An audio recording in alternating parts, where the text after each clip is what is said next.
everyone, and welcome to another episode of Planet Coaster building the theme park Mirror Lake. Is that even the title of this series? I don't know. In this episode, we're going to be building a wooden roller coaster, and I begin this video with a heartfelt apology. You see, I told you last episode, if any of you watched last episode, that today we would be building a corkscrew coaster in the game. I'm afraid that this was a lie.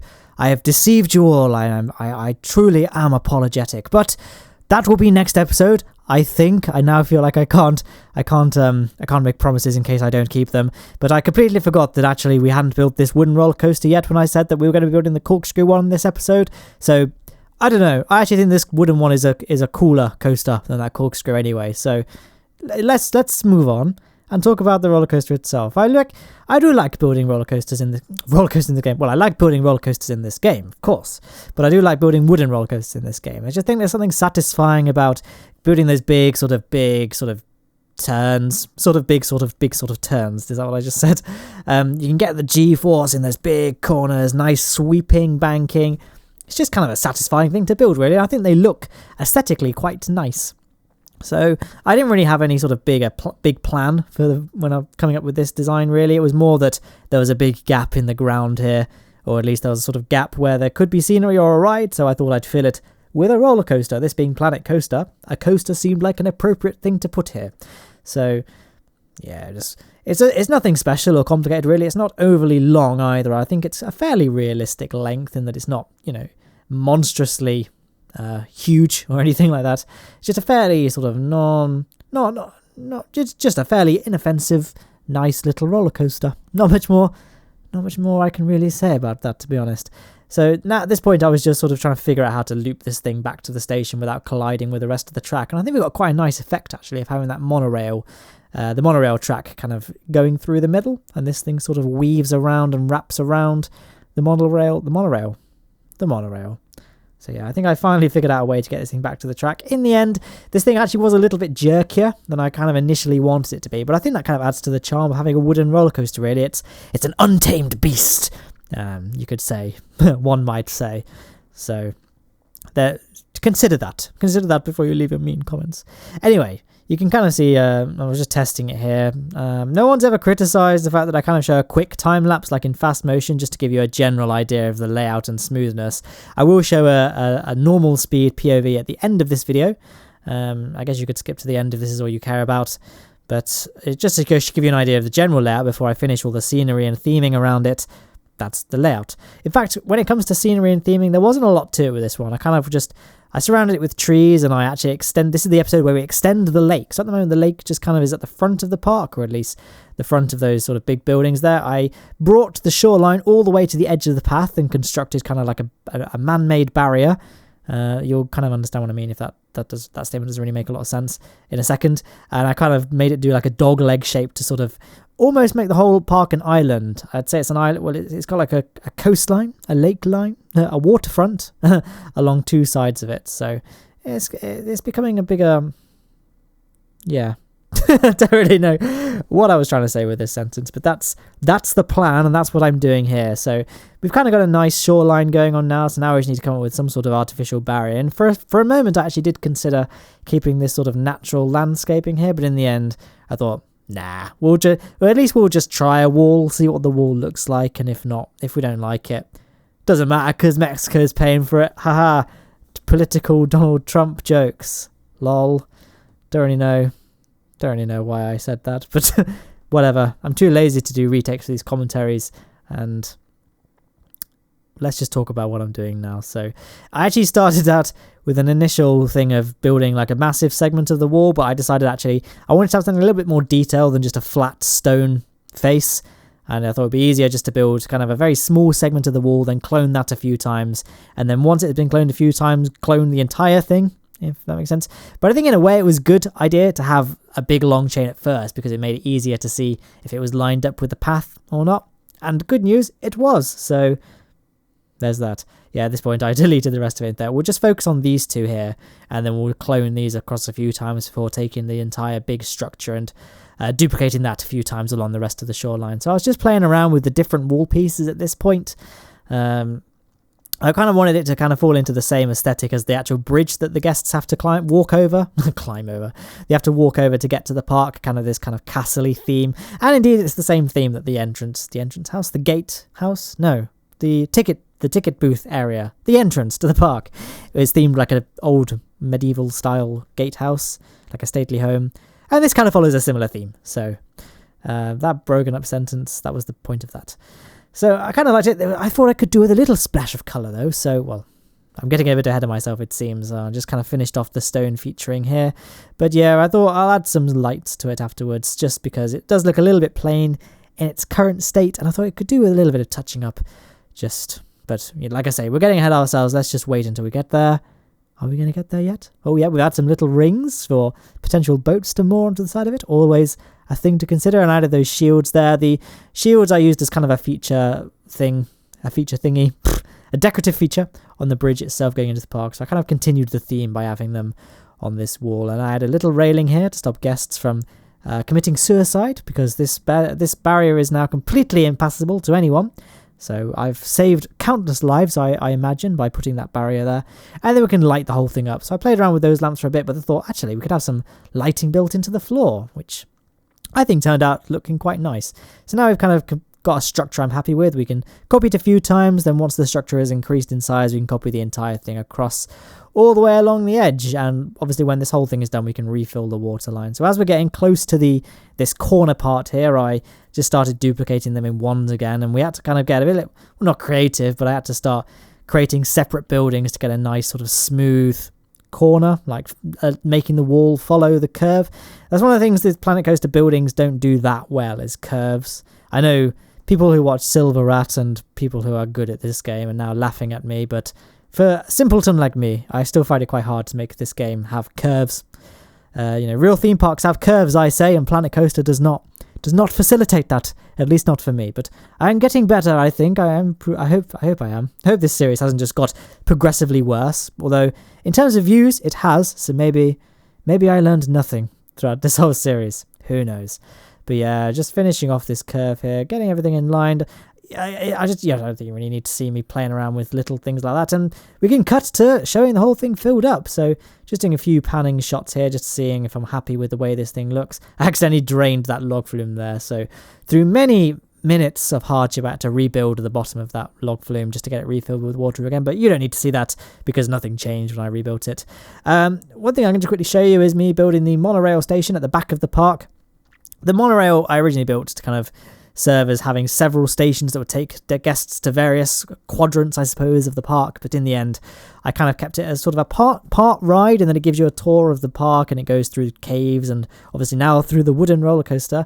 But it also has a little station at the back in case you wanted to use it as a legitimate form of transportation, in case you were disabled or had chronic back pain or something. I don't know, maybe I'm overthinking this. But I kind of built a fairly minimalist modern station at the back. I know the station at the front is quite intricately detailed and things, and by this point I was burned out. I was like, you know what? I don't care that much about the monorail anymore. I'm bored of this monorail now. I want to do other things with my life. So I kept it kind of nice. But I also think it's turned out, I do like the way it came out in the end. It kind of looks almost like a mountain ski lodge, almost. I've never been skiing or even seen a ski lodge built to modern standards in my life, so I've no idea, but that's how I imagine a ski lodge might look. In fact, it also reminds me of like lifeboat houses. I don't know if you guys have ever been to like a UK coastline. We often have these lifeboat houses, not lightboat, at the shoreline. They're kind of these sort of narrow structures. They look very similar to this actually. They keep the boat it's sort of like a dry dock, and then when the boat is needed for a rescue, it's like is released from the clamps that's holding it in the building, and it slides down this big ramp into the sea and sails off into the horizon to go save lives. So support the RNLI if you do. That's my go-to charity of choice when I'm donating to things. Because those of you that don't know, the Coast Guard in the UK, well, the Royal Lifeboat, the Royal National Lifeboat Institution, I just totally forgot what RNLI stood for a second, is all charity funded. They don't get government funding, so it's a big charity they do in the UK. So those people, and they're all volunteers, so obviously it being a charity, so they do great work. They're very brave, and I could never do it because I get horrendously seasick, and I kind of just like staying inside playing video games, to be honest. Sort selflessly putting my life on the line for other people. Gosh, they bet they don't even donate to my Patreon. Anyway, so that's kind of the thing I kind of thought this looked like when I was looking back at it retrospectively. Is that it kind of looks like a lifeboat house. But yeah, getting a bit sidetracked here. You might have noticed I did skip through building the entrance paths here because Planet Coaster actually has a hidden puzzle game inside of it called the Path System. And your life, if you play Planet Coaster, you know that your life is partly building roller coasters, partly fighting the horrendous path system in this game. So there's that. And also, roller coasters, it's very hard to make them smooth. There's no heart-lining feature. Hardcore Planet Coaster nerds know what I'm talking about at this point. My people represent. But at this point, I'm just kind of scanning the park, seeing if there's any things that need doing. I did do some sort of minor, like I put that pirate ship there actually, which I guess isn't that minor, but I did some sort of minor adding boulders and trees and sort of little bits of landscaping here and there around the park that isn't that interesting to watch on its own. But yeah, now we just need to build the life house. What's it called? The station building. I still have life house in my head.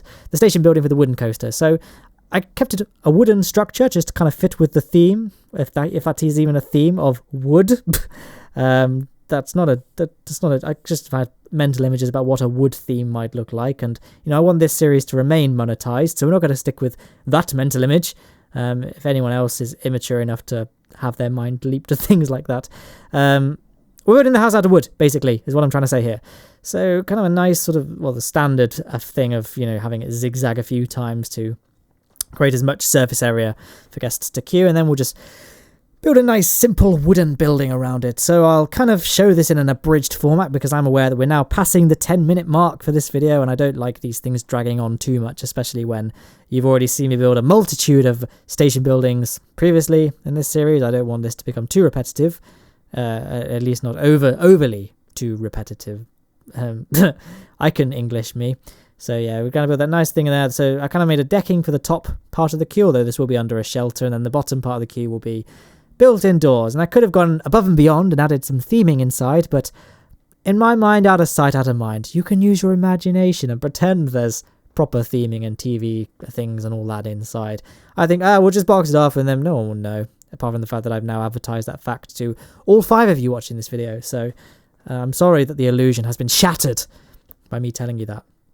Regardless, you can see, like, when I said it's going to be quite a simple design, I kind of did mean it was going to be a simple design. I didn't want it, I don't know, I really like the way wooden coasters look. I don't think they need that much theming around them, to be honest. Well, I mean, you can have theming around them. I saw a video series called Alpine Odyssey. Well, part of the series was the guy was building a wooden roller coaster around like a little mountain with a windmill. It was amazing.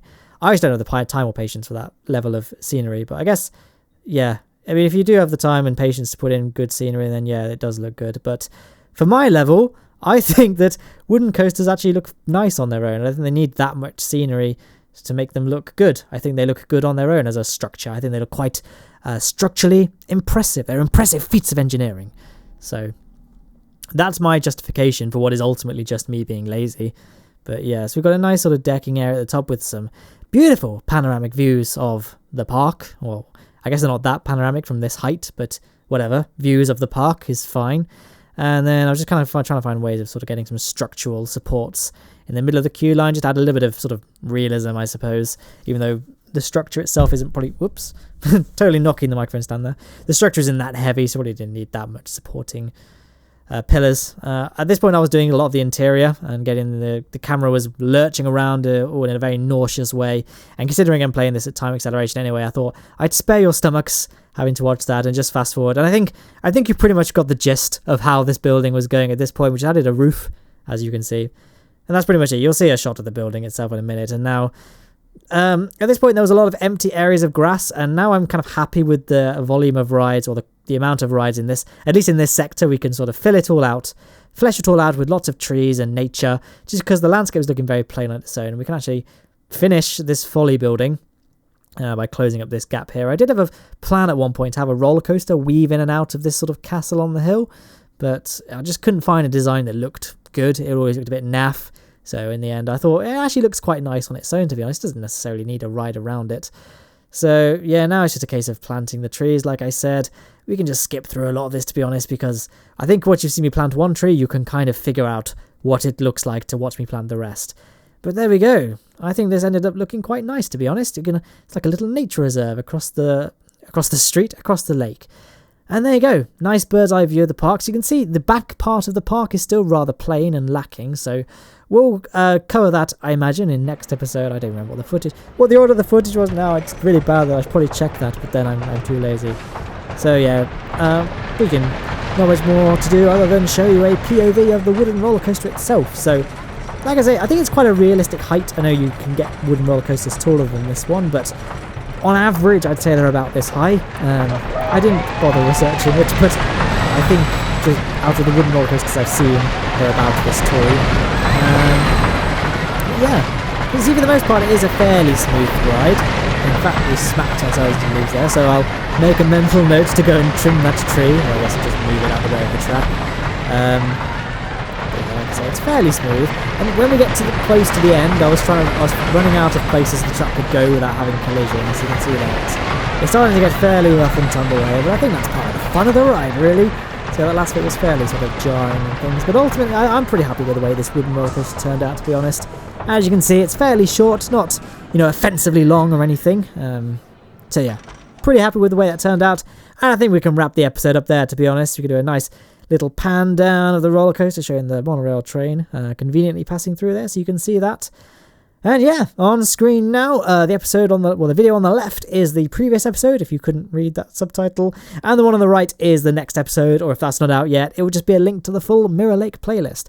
And obviously things like Twitter, Patreon, and Discord are all in the description, and other than that, have a good day.